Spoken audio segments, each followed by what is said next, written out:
இன்னைக்கு மனித வள மேம்பாடு, இளைஞர் நலன், விளையாட்டுத்துறை, நெடுஞ்சாலைத்துறை மற்றும் பொதுப்பணித்துறையை பற்றிய வந்தது விவாதங்கள். அந்த வகையில் தேமுதிக சார்பாக என்னுடைய உரையை நான் இன்னைக்கு ஆற்றியிருக்கிறேன். அந்த வகையில் விருதாச்சலம் தொகுதிக்கு வேண்டிய என்னென்ன திட்டங்கள் அரசு செயல்படுத்தணுமோ அதை மொத்தம் பட்டியலிட்டு நாம சொல்லியிருக்கோம். அது மட்டும் கிடையாது, தமிழ்நாடு முழுக்க இருக்கின்ற அரசு கட்டிடங்கள் எல்லாமே பராமரிக்கப்பட்டு தனியார் கட்டிடங்களுக்கு இணையாக அது தரம் உயர்த்த வேண்டும். இப்ப நம்ம பேசுற அவை கூட ஹெரிட்டேஜ் பில்டிங்ஸ், அதாவது காலத்தால் அழியாத புகழ் பெற்ற ஆங்கிலேயர் காலத்து கட்டிடங்கள் மற்றும் பல்வேறு ஹெரிட்டேஜ் பில்டிங்ஸ் தமிழ்நாடு முழுக்க இருக்கு. இதை எல்லாத்தையுமே பாதுகாத்து அதை ஒரு பொக்கிஷமாக ஆக்க வேண்டியது ஒரு அரசின் கடமை. இப்போ நாங்கெல்லாம் வெளிநாட்டுக்கு நம்ம போகும்போது அங்கெல்லாம் கேசல்ஸ் சொல்லுவாங்க. அதாவது அந்த காலத்துல வாழ்ந்த ராஜாக்கள் வாழ்ந்த அந்த பேலஸ் எல்லாம் இன்னைக்கும் பாதுகாக்கப்படுகிறது. கேசல்ஸ் சொல்லி இங்கிருந்து எல்லா மக்களும் அதை போய் பார்வையிடுற ஒரு கலாச்சாரம் அங்க இருக்கு. அது போல தமிழ்நாட்டு சுற்றுலாத்துறை ஆகட்டும், தமிழ்நாட்டுக்கு வெளிநாட்டில இருந்து வருபவர்கள் இது எல்லாமே ஒரு கலாச்சாரத்தின் பிரதிபலிப்பாக ஹெரிட்டேஜ் பில்டிங்ஸாக இதை போற்றி பாதுகாக்கணும். நம்மளுடைய கார்பரேஷன் ஆபீஸ் ஆகட்டும், நம்மளுடைய ரயில்வே ஸ்டேஷன் ஆகட்டும், அதுபோல தமிழ்நாடு முழுக்க இருக்கின்ற அனைத்து ராஜா காலத்து கட்டிடங்கள், ஆங்கிலேயர் காலத்து கட்டிடங்கள், கோட்டைகள் அத்தனையும் பாதுகாக்கப்பட வேண்டும் என்பதை இன்றைக்கு என்னுடைய உரையிலே நான் பேசியிருக்கிறேன். அதே போல இன்றைக்கு நம்ம மனித மேம்பாட்டு பத்தி பேசுறப்போ நம்மளுடைய எண்ணூர் துறைமுகத்துல அந்த கழிவுகள் கலந்ததுனால பல மீன்கள் டன் கணக்கில் இறந்திருக்கு. எனவே இன்னைக்கு அந்த கழிவு நீர்களை அகற்றி அங்கு வாழும் உயிரினங்களை காக்க வேண்டியது ஒரு அரசினுடைய கடமை. அந்த வகையில அங்க எந்தெந்த கம்பெனி எல்லாம் வருதுன்னா HDCL இந்துஸ்தான் ஆயில் எக்ஸ்ப்ளோரர் கம்பெனியும், சாதார் மாலா, பாரத் மாலா போன்றவை, இந்தியன் ஆயில் ரெஃபைனரிஸ், இந்துஸ்தான் ரிஃபைனரிஸ், இது போன்ற இண்டஸ்ட்ரீஸ்னால நம்மளுடைய கடல் சார்ந்த உயிரினங்களுக்கு பாதிப்பு வருது. இன்னைக்கு கடலூர் மாவட்டத்தில் நடக்கின்ற அந்த இந்துஸ்தான் ரிஃபைனரிஸ பத்தி தான் இன்னைக்கு பேசினாங்க. அப்போ என்னுடைய கருத்து இன்னைக்கு பதிய வைக்கிறேன்.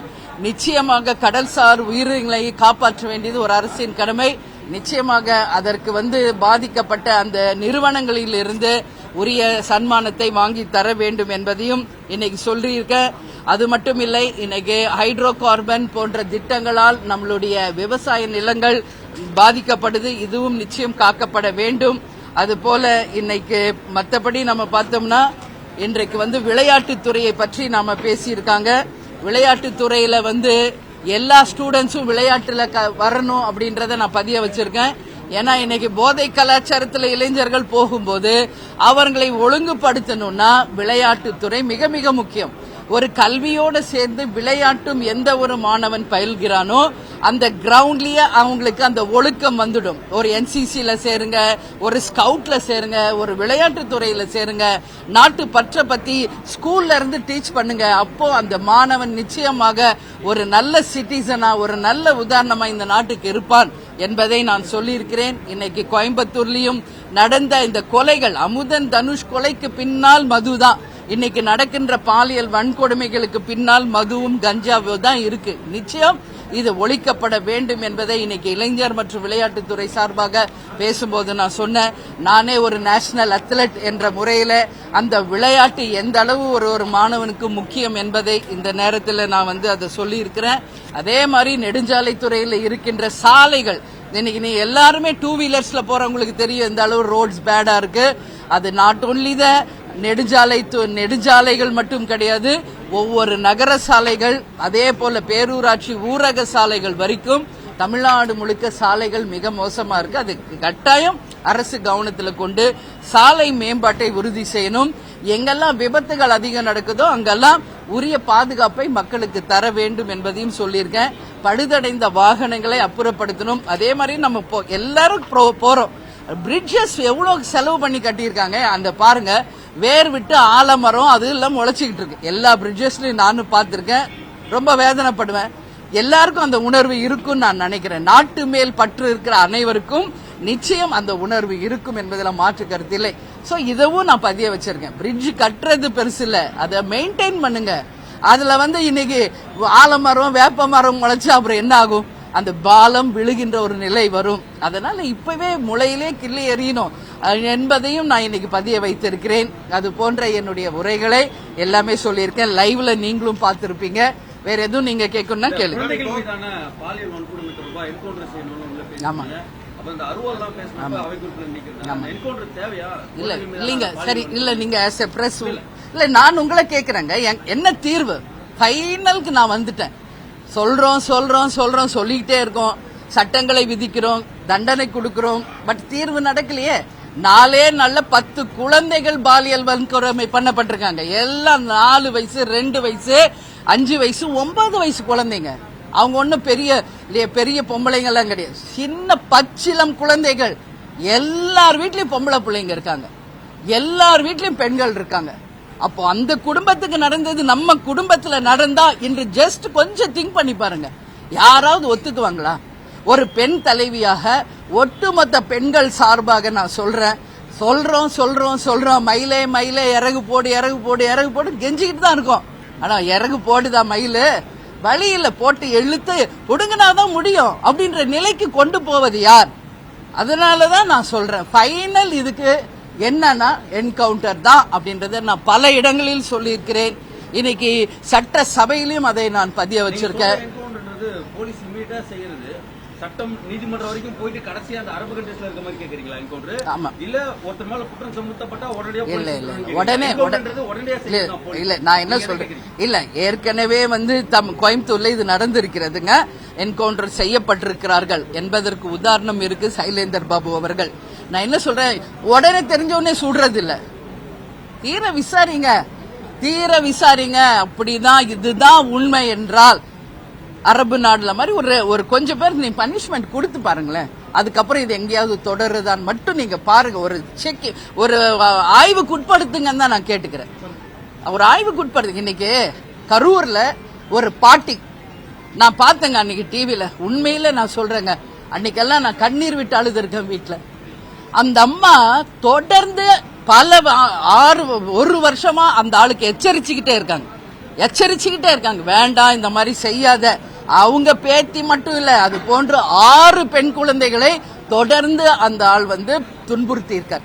பல முறை அந்த அம்மா எச்சரித்தும் அவர் திருந்தவே இல்லை என்ற பட்சத்தில், அவங்க எல்லாம் சாதாரண கூலி வேலைக்கு போறவங்க, அவங்க ஒன்னும் அம்பானி குடும்பம் எல்லாம் கிடையாது.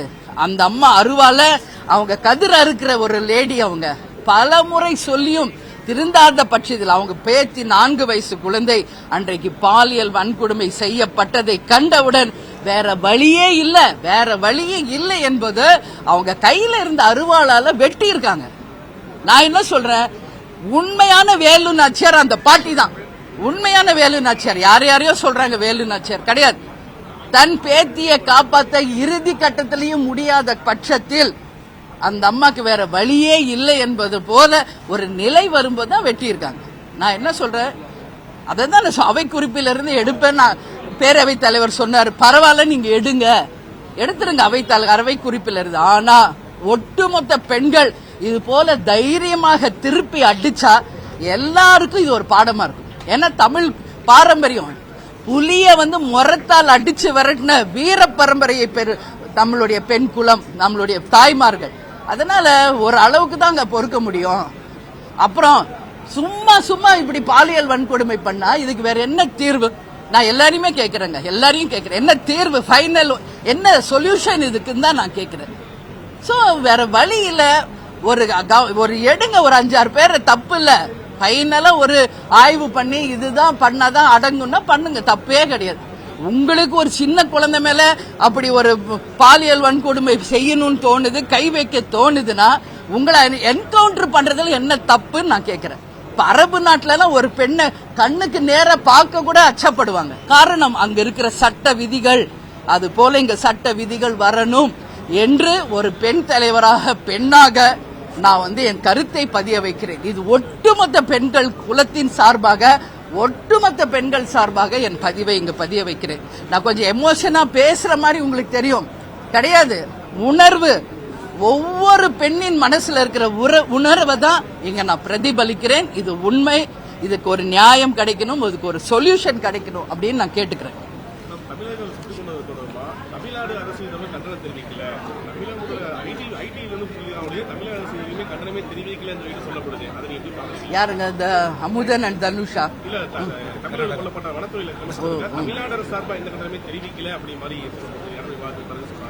இல்ல, அவங்க இது போதையினால அவங்க சொல்றது, அவங்க மாடு காணாம போனதுனால தேடி போகணும்னு அவங்க சொல்றாங்க. அந்த கர்நாடகா வேற மாதிரி அந்த கவர்மெண்ட் சொல்றதுனால இன்னைக்கு அரசு இன்னும் அதுக்கான ஃபைனல் சொல்லல.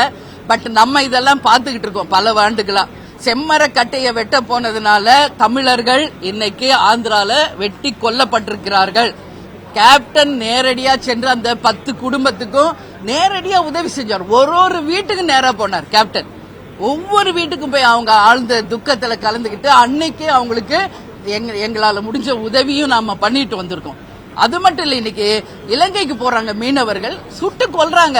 யார் உங்களுக்கு அதிகாரம் கொடுத்தது என்றுதான் என்னுடைய கேள்வி. இன்னைக்கு ஒரு கர்நாடகால வனத்துறையை சேர்ந்தவர்கள் சுட்டு கொல்றாங்கன்னா யார் அவங்களுக்கு அதிகாரம் கொடுத்தாங்க? அப்படியே சுட்டாலும் முழங்காலுக்கு கீழே தான் சுடணும்னு ஒரு விதி இருக்கு. அவங்க அது நிச்சயம் திட்டமிட்டு படுகொலை செய்யப்பட்டிருக்காங்க என்பதுதான் தேமுதிகவினுடைய கருத்து. பக்கத்துல கொண்டு ஷூட் பண்ணியிருக்காங்க. இது வன்மையாக கண்டிக்கக்கூடிய ஒரு விஷயம். இதுக்கு யார் சப்பக்கட்டு கட்டினாலும் அதை நாம தமிழர்கள் ஏத்துக்க மாட்டாங்க. இன்னைக்கு ஒரு விஷயத்துக்கு நீ கொலைதான் பண்றீங்கன்னா அதுதான் தீர்வுன்னா அப்புறம் என்ன இருக்கு இங்க நாட்டுல நான் கேக்குறேன். அவங்க எதுக்கு போனாங்க? மாடு தேட போனாங்களா, இல்ல மரம் வெட்ட போனாங்களா? கவர்மெண்ட் சட்டம் இருக்கு, அங்க நிறுத்துங்க. கோர்ட்டு முன்னாடி அவங்க முடிவு பண்ணட்டும். நீங்க யார் அதை முடிவு செய்ய? ஒரு உயிரை பறிக்கும் அதிகாரம் யாருக்கும் கிடையாது. யார் உங்களுக்கு அதிகாரம் கொடுத்தா? நிச்சயம் கவர்மெண்ட் இதுல ரொம்ப ஸ்ட்ராங்கா டிசிஷன் எடுக்கணும். கர்நாடகா முதலமைச்சர் கிட்ட பேசணும். 19, 20 மாநில முதலமைச்சர்கள் இங்க நம்ம ஈசிஆர்ல ஒரு மீட்டிங் இருக்குன்னு அமித்ஷா உயர்திரு அமித்ஷா அவர்கள் தலைமையில அதுக்கு எல்லா மாநில முதலமைச்சர்களும் இங்க வரப்போறதா ஒரு தகவல் இருக்கு. அப்படி வரும் பட்சத்தில் நிச்சயமாக நமது முதல்வர் அவர்கள் கர்நாடகா முதல்வரிடம் இதை பற்றி பேசி அந்த குடும்பங்களுக்கு நல்ல தீர்வு வரணும். இனி இது போன்ற நிகழ்வுகள் எந்த மாநிலத்திலும், அதாவது ஆந்திராவா இருக்கட்டும், தெலுங்கானா இருக்கட்டும், கேரளா இருக்கட்டும், கர்நாடகா இருக்கட்டும், இலங்கையா இருக்கட்டும், ஒரு மனிதனை சுட்டுக் கொள்ளும் அதிகாரம் யாருக்கும் கிடையாது. கண்டிப்பாக அது அன்னைக்கே நான் சொல்லியிருக்கேன். ஒரு நம்ம முதல்வர் அங்க வர அப்படின்னு சொன்னா வர வேணான்னு சொல்லிட்டாங்க. இங்க வரதா இருக்குது, அது வராங்களா இல்லையான்றது சரி. அது வந்தால் நிச்சயமாக காவேரி விஷயத்தையும் இந்த 3 பேர் படுகொலை செய்யப்பட்டதற்கும் DK சிவகுமார் கிட்ட நம்மளுடைய முதல்வர் விஜய் அவர்கள் நிச்சயமாக இதை பத்தி ஆணித்தரமாக பேசி ஒரு தீர்வு காண வேண்டும் என்பதுதான் தேமுதிகவின் நிலைப்பாடு. நன்றி.